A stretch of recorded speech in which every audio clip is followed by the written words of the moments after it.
Shalom keluarga Saat Teduh. Coba tebak kami ada di mana? Tentunya Anda sudah tahu, kita ada di Garden Tomb, kubur Yesus yang kosong. Nanti waktu firman saya bawa ke sana ya, tapi sekarang kita memuji Tuhan. Lebih dulu, mari kita pejamkan mata, sambut Yesus yang sudah bangkit. Amen. Thank you Lord. Engkaulah harta yang tak ternilai, yang ku miliki dan ku hargai. Yesus, Engkau ku kagumi. Serukan namanya. Yesus, Engkau ku kagumi. Yesus, Engkau ku kagumi.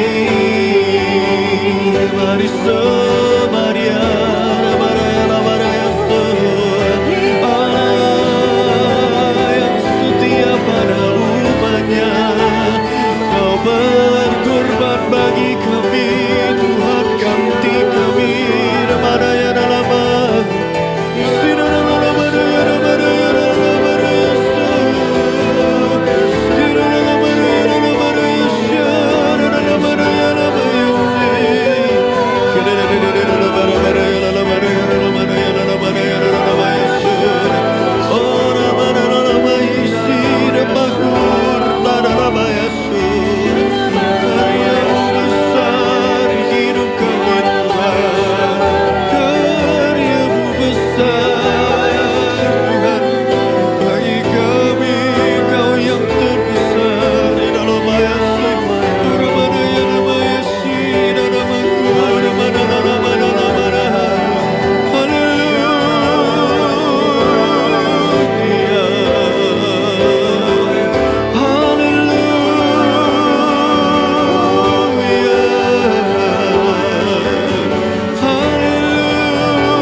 Meskipun tak kulihat tangan yang terpaku, kaki yang terpaku, lumbung yang tertikam. Meskipun tak kulihat, ya Tuhan, mahkota duri-Mu, namun ku percaya Engkau hidup. Engkau mati bagiku, Engkau bangkit pada hari ketiga. Terima kasih Tuhan, dari tempat yang begitu bersejarah ini, hamba-Mu membawa seluruh keluarga Saat Teduhku, persembahkan kami semua di bawah kaki-Mu Yesus yang berlubang paku. Tuhan yang bangkit, jamalah setiap orang dalam pergumulan dan dalam kehidupan mereka. Bapak, terima kasih, sampaikan sabda-Mu pada kami semuanya. Kami siap untuk menerima firman Tuhan, sebab iman kami timbul bukan dari penglihatan, tapi dari pendengaran akan firman dan firman Yesus Kristus. Sembunyikan hamba-Mu di balik salib-Mu yang mulia itu, dalam nama Yesus. Haleluya. Amin. Sekarang kita berada di depannya kubur kosong. Saya nggak bisa taruh sofa di sini. Dan hujan lagi. Nggak apa-apa ya. Dari sini saya sampaikan firman Tuhan. Sebuah kebenaran untuk memberkati kehidupan Anda sekalian. Nanti jangan lupa kita ambil perjamuan kudus setelah ini. Siapkan roti, siapkan minuman. Air putih pun oke, nggak apa-apa. Kita baca Alkitab sama-sama. Saya beri judul 3 pelajaran berharga dari kubur Yesus di Israel. Sekali lagi, 3 pelajaran berharga dari kubur Yesus di Israel. Buka bersama dengan saya di Yohanes pasal 20 ayat 11 sampai 18. Ya, saya bacakan ya. Tetapi Maria berdiri dekat kubur itu dan menangis. Sambil menangis, ia menjenguk ke dalam kubur itu.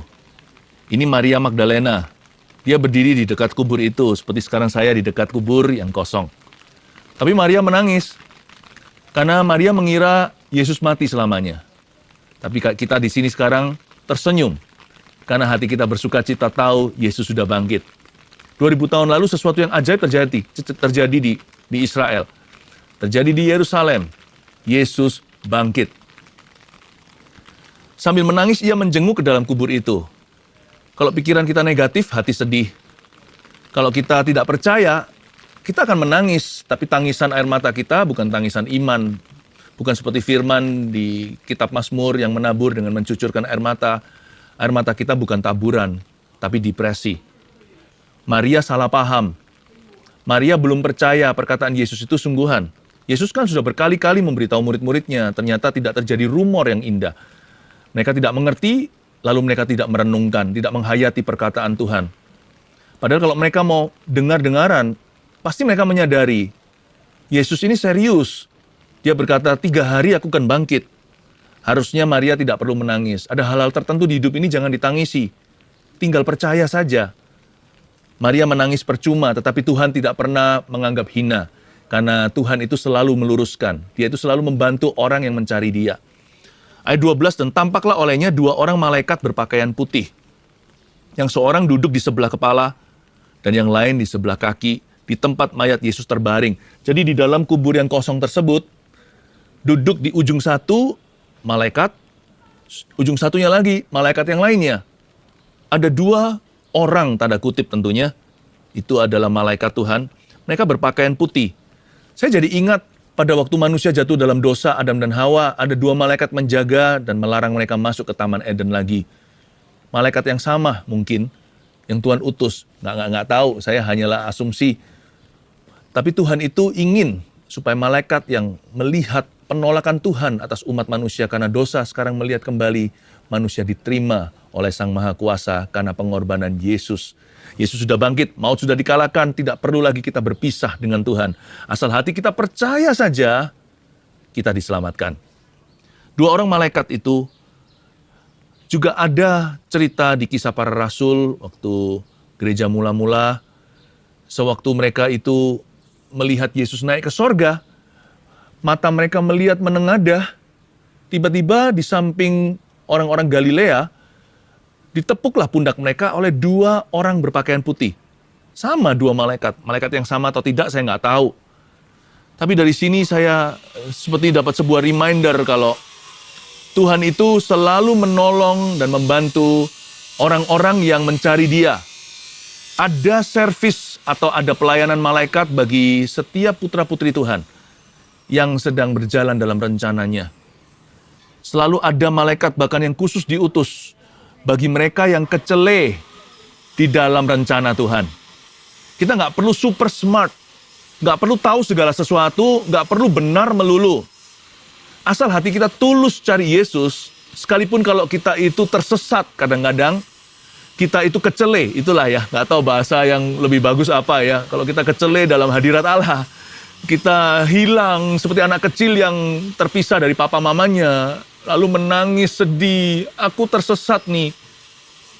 To those who are lost, here is the good news. Tuhan akan mengutus malaikatnya untuk menjemput dan menuntun kita. Tuhan itu adalah Allah yang baik sekali.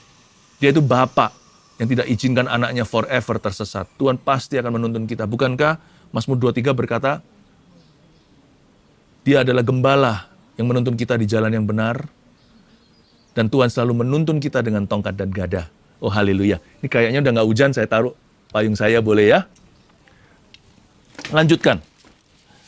Ibu, kata malaikat-malaikat itu kepadanya, ayat 13, Ibu, mengapa engkau menangis? Jawab Maria kepada mereka, Tuhanku telah diambil orang dan aku tidak tahu di mana Ia diletakkan. Bahkan Maria Magdalena belum sadar kalau yang bicara sama dia adalah malaikat. Karena malaikat itu sopan sekali, dikiranya gentleman siapa ya, tapi karena Maria lagi sedih, jadi dia nggak perhatikan. Malaikat itu bertanya, madam, dia pakai sebutan ibu. Sopan sekali terhadap wanita, gentleman luar biasa, mengapa engkau menangis? Malaikat jatuh tidak begitu. Setan dan antek-anteknya roh jahat itu kasar sekali, kotor, najis. Tapi malaikat-malaikat Kristus itu selalu baik hati. Tapi jangan menyembah malaikat ya, jangan komunikasi dengan malaikat, buat apa sih kita punya Yesus yang memiliki mereka semua. Tapi Tuhan akan mengutus malaikatnya bagi orang-orang yang mau berjalan dalam kehendaknya untuk membantu mereka. Jawab Maria, Tuhanku telah diambil orang dan aku tidak tahu di mana ia diletakkan. Dikira tukang kebon kali ya. Tapi dia berkata, Tuhan gak ada di sini. Ayat 14, sesudah berkata demikian, ia menoleh ke belakang dan melihat Yesus berdiri di situ.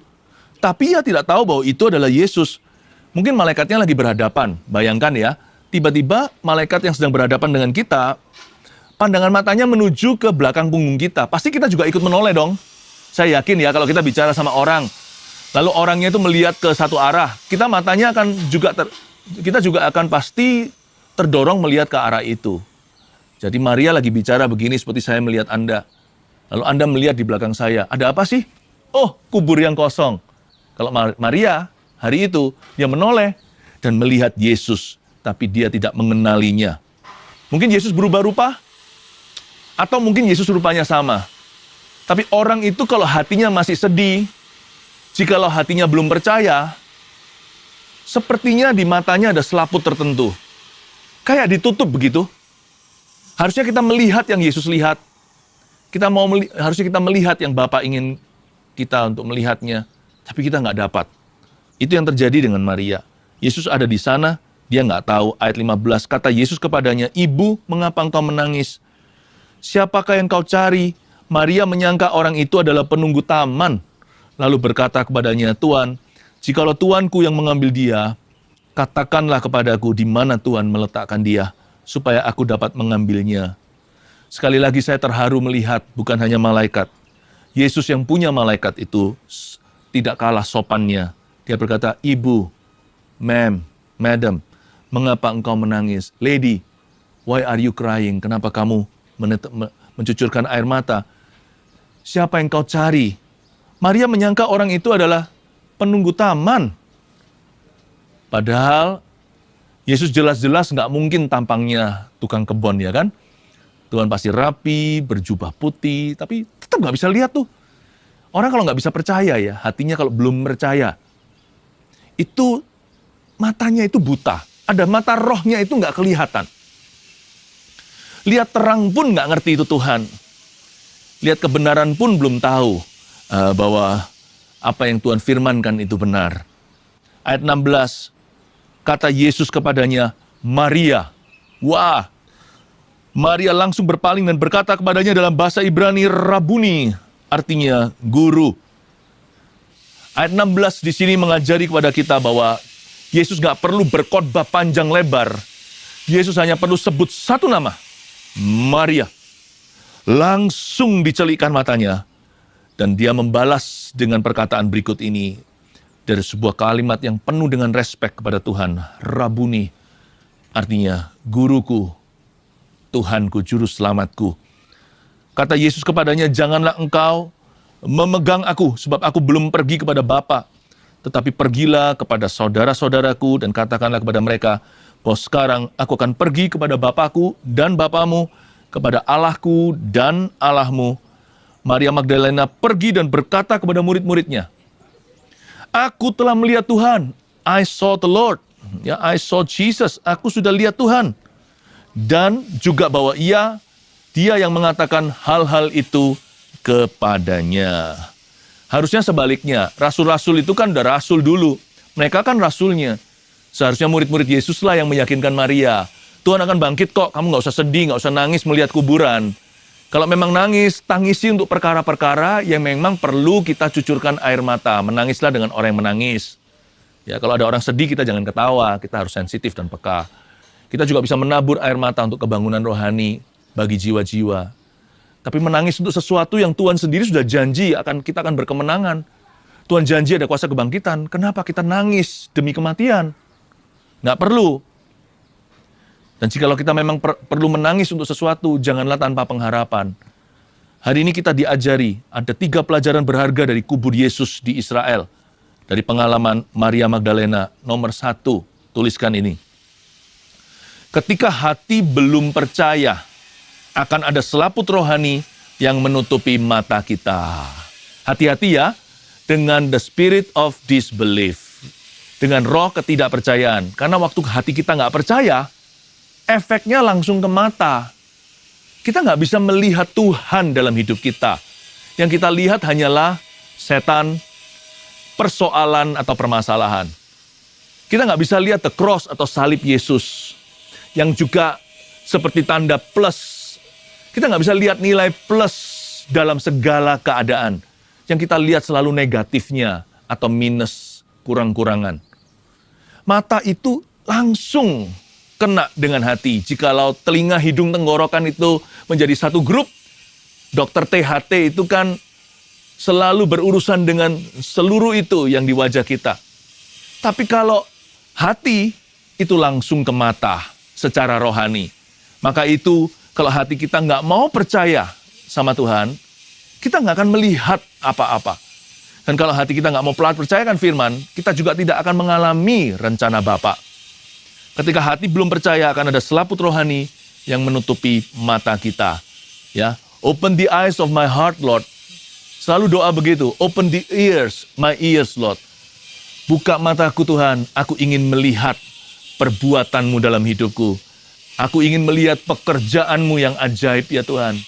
Aku percaya Tuhan, bahwa tiada yang mustahil bagimu. Dan barang siapa percaya, dia akan melihat itu terjadi. Saya minta dalam nama Yesus Keluarga Saat Teduh, langsung dari sini di Garden Tomb atau kubur Yesus yang kosong, saya minta Tuhan mencelikan mata hati kita.